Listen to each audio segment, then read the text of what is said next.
야고보서의 큰 세 가지 주제 중에 하나라고 했던 가난과 부에 대해서 5장 1절에서 6절 오늘 말씀도 이야기하고 있습니다.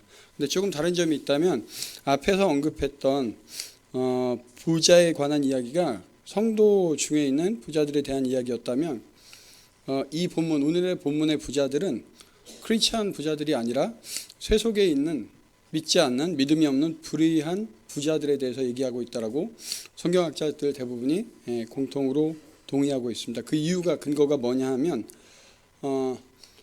성도들 안에 있는 부자들에 대해서는 구원의 확신이라든지 우리가 성도라는 것을 알 수 있는 근거들이 있는데 이 부분에 있어서만큼은 구원에 대한 어떤 근거도 제시되고 있지 않다는 그런 이유를 들어서 지금 5장 1절에서 6절 사이에 말하는 부자들에 대해서는 부한 자들이 가리키는 대상은 우리 성도들이 아니라 믿지 않는 사람들, 교회 밖에 있는 사람들, 그리고 그것도 불의한, 옳지 못한 방법으로 재물을 모은 사람들에 대해서 경고하고 있다고 합니다. 그래서 1절 말씀에 너희에게 임할 고생으로 말미암아 울고 통곡하라고 표현합니다. 그들이 열심히 재물을 쌓지만 2, 3절 말씀에 나온 것처럼 그들의 재물은 썩고 옷은 젖먹고 금과 은은 녹이 슬었다라고 표현하고 있습니다. 그들은 세상에서 가진 방법을 통해서 모은 재산으로 자신이 의지해서 살아갈 수 있을 것 같고 이 세상의 삶을 헤쳐나갈 수 있을 것이라고 생각하지만 그 재물이라는 게 얼마나 덧없고 하나님께서 오시는 심판의 때에 이 재물들이, 불의한 방법으로 모은 재물들이 오히려 심판의 근거가 되어서 이들에게는 고생이 된다라고 표현을 하고 있습니다. 이 당시 1세기 팔레스타인 지역에서 부자는 오늘날보다도 훨씬 더 소수에게 그 부가, 실제적인 물질적인 부가 집중이 되어 있었습니다.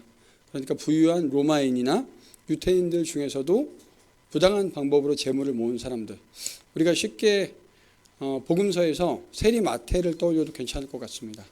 로마의 속국으로 있었고 유태에서 정당한 방법으로는 재물을 제대로 모으기가 힘든 그러한 사회 가운데에서 재물을 모았다는 것 자체가 어떤 의미에서는 그들이 부당한 방법을 쓸 수밖에 없었다, 불의하다라고 판단하고 있는 것이죠.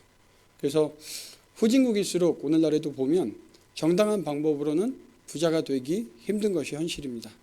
반면에 부자들이 존경받고 인정받는 사회는 선진국이라고 할 수 있습니다. 그리고 실제로 우리가 가장 현 시대에서 앞서 있는 국가라고 하는 서유럽 국가들을 보면 부자들이 결코 비난의 대상이 되지 않고 오히려 존경받는 것을 볼 수 있습니다. 정당한 방법으로 일하고서도 얼마든지 부를 쌓을 수 있을 뿐만 아니라 또 그렇게 축적한 부를 자신들의 이기적인 욕심을 위해서만 쓰는 게 아니라 사회의 다양한 경로로 환원하기 때문에 가진 사람이나 못 가진 사람이나 그 재산을 가지고서 함부로 판단하는 일이 없습니다. 그리고 물론 빈부격차도 가장 적죠. 서유럽 같은 경우에는 빈부격차가 한 6배 정도 평균 그렇게 차이가 난다라고 합니다. 그런데 후진국 같은 경우는 수백 배까지도 차이가 납니다. 그래서 한때 유행했던 책 중에 부의 미래 이런 책도 있죠. 그리고 자본론이라는 책도 있고 이런 것들을 보면 토마 피게티 교수가 굉장히 두꺼운 자본론에 관한, 빈부격차에 관한 책을 썼는데 오늘날 자본주의를 살아가는 우리 21세기 지구촌에서 굉장히 흔한 현상입니다. 빈부 간의 큰 격차가 일어나는 것은. 그런데 하나님께서 지금 말씀을 통해서 원하고 있는 건 부당한 방법으로 하나님을 알지 못하기에 어떤 기준도 없고 하나님에 대한 경외함이나 두려움도 없이 자신의 욕심을 쫓아서 부를 축적하는 것. 그러니까 쉽게 말하면 부의 축적 자체가 잘못된 게 아니라 하나님을 경외하지 않은 채 잘못된 방법을 써서 목적조차도 자신의 욕심이라는 목적을 향해서 부를 쌓는 것을 지금 경고하고 있는 것입니다. 3절 말씀, 그래서 뒷부분에 보면 너희 살을 먹으리라 너희가 말세에 재물을 쌓았도다. 모두가 굉장히 종말론적인 표현입니다. 하나님께서 분명히 심판하시는 그때에 그들이 불같이 너희 살을 먹는 그런 심판의 대상이 될 수밖에 없으며 여기 말세라는 표현은 1세기 초대교회 크리스찬들이 가지고 있었던 공통된 개념으로 주께서 언제 다시 오실지 모르기 때문에 항상 주님께서 당장 내일이라도 오실 수 있다는 그런 마음가짐으로 살았습니다. 그리고 나서도 물론 2000년이 지난 지금도 예수님은 아직 오시지 않았고 이 부분들을 두고 기독교를 제대로 이해하지 못한 사람들은 너희들이 믿는 예수가 그렇게 곧 온다라고 했었는데 아직도 오지 않고 있지 않느냐. 그런데 너희들은 지금 헛것을 믿고 있지 않느냐. 이렇게 비판하기도 합니다. 하지만 종말론의 개념은 성경에서 곧 오시리라고 했던 표현은 말세를 바라보는 우리 신앙인의 자세를 말하는 것이지 예수님이 언제 오실지는 분명히 성경에 그 누구도 모른다라고, 심지어 예수님 자신도 모르시고 오직 하나님 아버지만이 아신다라고 표현을 했습니다. 성도들도 이것을 모르지 않죠. 1세기 크리스찬들도 주님이 오시는 그때를 정확하게 알 수 없다는 것은 알고 있었습니다. 사람이 결코 주님이 언제 오실지 알 수도 없을 뿐더러 판단할 수도 없다는 거죠. 우리가 역사를 통해서 이미 지나갔던 일들, 이단 종교들이 꼭 언제 예수님이 오실 거야 그러고 막 한 곳에 모여서 예배하고 재산 다 팔고 모여 있지 않습니까? 절대로 성경적이지 않습니다. 주님이 오시는 그날은 아무도 모릅니다. 그럼에도 불구하고 성도들이 세상을 살아가는 자세는 우리가 모르기 때문에 정말로 도적같이 주님이 당장 내일이라도 오실 수 있다는 말세의 개념을 가지고서 살아야 된다는 것이죠. 종말론적인 개념을 가지고 당장 내가 오늘 들림을 받아서 주님이 오셔서 들림을 받아 천국에 올라간다 하더라도 부끄러움 없이 나의 있는 모습 그대로를 하나님께 또 사람들에게 보여줄 수 있어야 한다는 그런 생각으로 살아가야 합니다. 4절 말씀, 보라 너희 밭에서 추수한 품꾼에게 주지 아니한 삭시 소리를 지르며. 여기 구체적인 그 부당한 방법의 예가 나옵니다. 열심히 일을 시켜서 추수를 했는데 품꾼에게 돌아가야 할 정당한 몫을, 임금을 주지 않는 것입니다. 그러니까 그 삭 자체가 소리를 지릅니다. 또 추수한 자의 우는 소리가 만군의 주의 귀에 들렸나이다. 만군의 주라는 표현도 하나님의 여러 가지 속성 중에서 정말 하늘의 그 군대를 움직이시는 하나님, 두렵고 떨리는 그 하나님, 권세를 쥐고 있는 하나님에 대해서 묘사하고 있습니다. 그런데 그 하나님께서 열심히 일을 하고도 자기의 정당한 대가를 받지 못한 추수한 자의 우는 소리를 듣고 계시다는 거죠. 정의롭고 공의로운 심판자이신 하나님께서 이 부당하게 억울한 대우를 받고 있는 백성들의 고통을 듣고 계시다는 겁니다. 그러니까 거꾸로 이 사실을 알고 있다면 부당하게 노동자들을 착취한 부자들 입장에서는 두렵고 떨릴 수밖에 없겠죠. 그래서 지금 하나님을 알지 못하는 불의한 부자들을 향해서 이 사실을, 너희들 눈에는 보이지 않지만 분명히 하나님께서, 만군의 하나님께서 너희들이 착취하는 그 억울한 사람들의 신음하는 소리를, 우는 소리를 듣고 있다는 사실을 이야기하고 있습니다. 자, 그런데 문제는 우리가 야고보서를 계속해서 보고 있지만 이 야고보서 자체는 믿지 않는 사람들에게 보여주는 글이 아닙니다. 지금 교회 안에 있는 성도들에게 이 편지를 쓰고 있습니다. 믿지 않는 사람들은 이 글을 읽을 기회조차도 거의 없다는 거죠, 현실적으로. 그런데 왜 야고보 저자가 이 서신서를 통해서 이렇게 얘기하고 있겠습니까? 결국에 받는 사람들은 교회 안에 있는 성도들인데.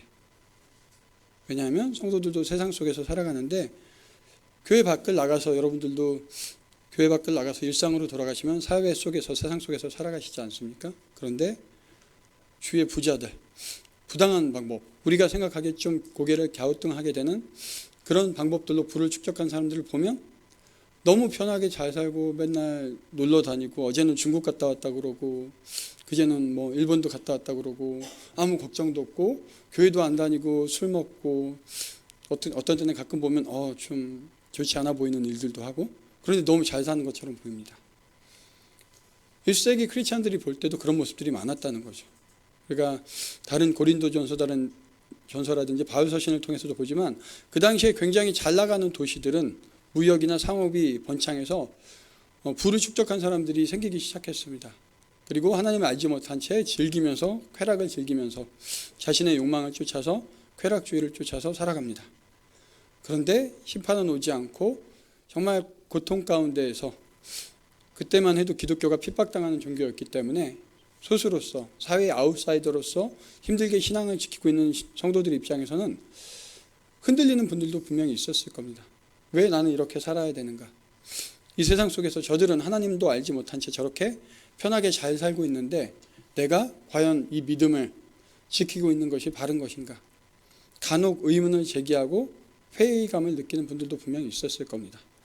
그리고 오늘날에도 역시 교회 다니면서도 내가 정직하게 바르게 살려고 하나님을 바라보면서 살지만 어려움이 닥치고 하나님을 모르는 분들이 너무 편하게 잘 사는 것들을 볼 때, 더군다나 악한 사람들이 아무런 징계도 받지 않고 즐기면서 살아가는 것들을 볼 때 그런 궁금증이 들 법도 합니다.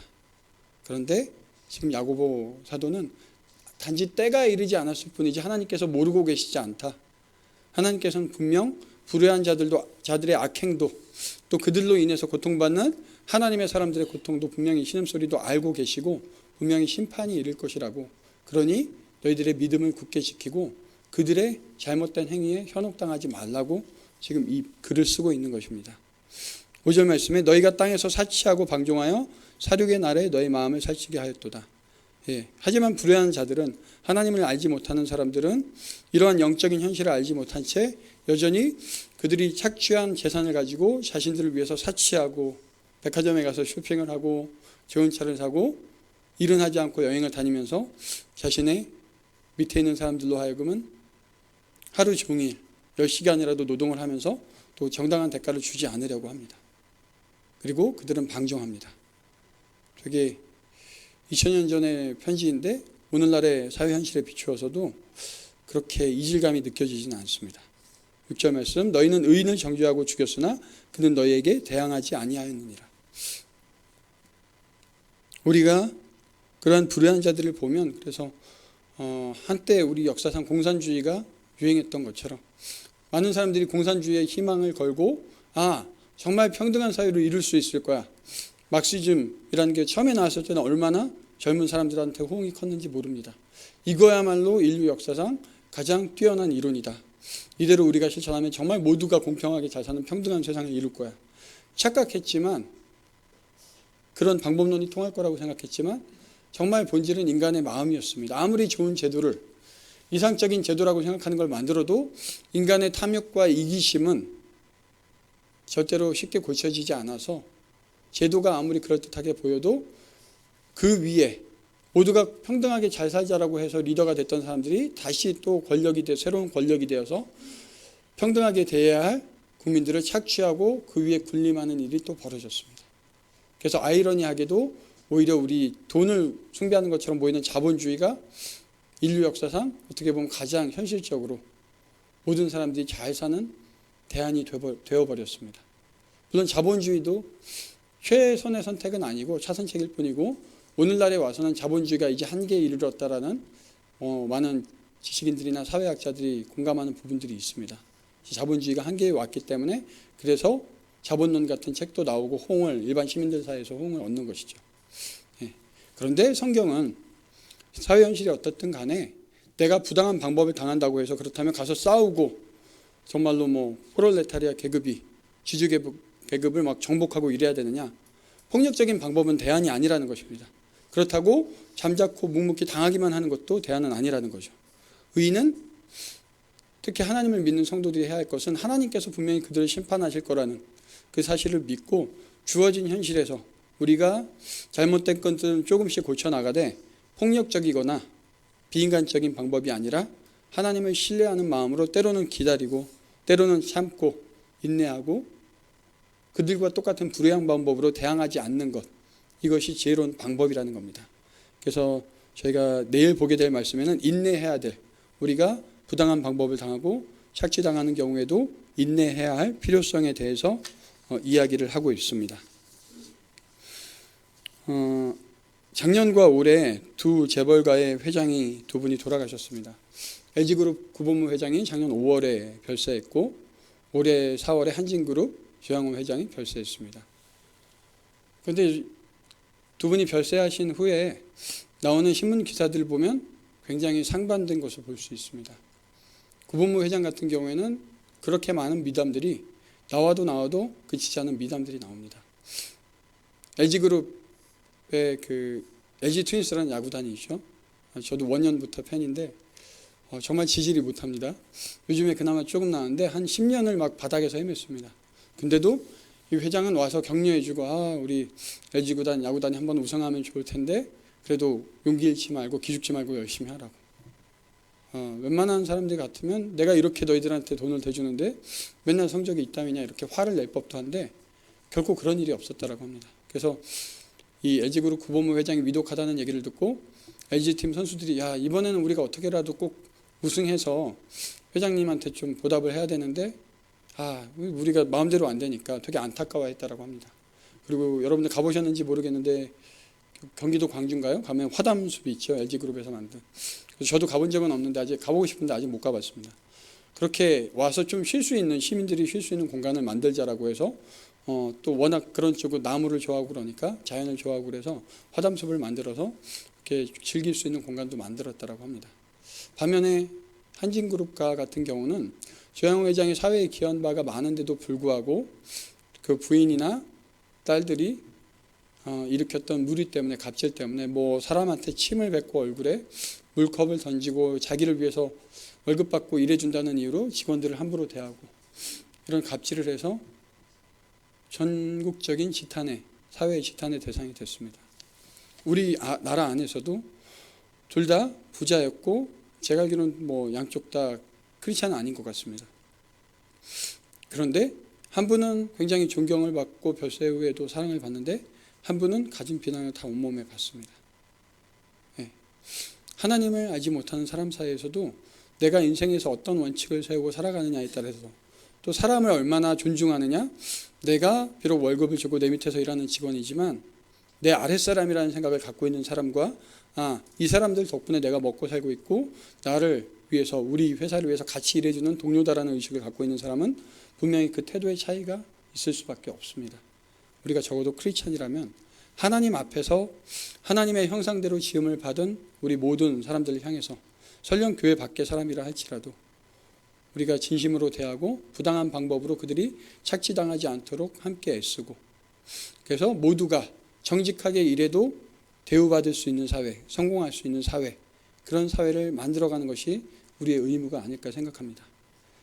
하나님께서 원하시는 사회란 정의와 공의가 통하는 사회, 그래서 오히려 부자들이 존경받을 수 있는 사회가 참으로 건강하고 아름다운 세상입니다. 교회 안에서도 그렇게 부자들이 존경을 받고 인정을 받고, 사회에서도 부자가 됐다면 저 사람은 어떤 잘못된 방법으로 저 부를 쌓았을까 하고 의심하는 게 아니라 오히려 사회제도가 너무 투명하기 때문에 얼마나 열심히 일했으면, 얼마나 뛰어나고 탁월한 재능을 갖고 있으면 저렇게 성공할 수 있었을까, 오히려 존경받을 수 있는 그런 사회가 될 수 있도록 여러분이 함께 기도해 주시고, 또 우리가 각자 맡고 있는 위치에서 그런 사회가 될 수 있도록 조금이나마 하나님의 뜻을 마음에 품고 그런 사회로 만들어 가도록 노력했으면 합니다. 기도하겠습니다.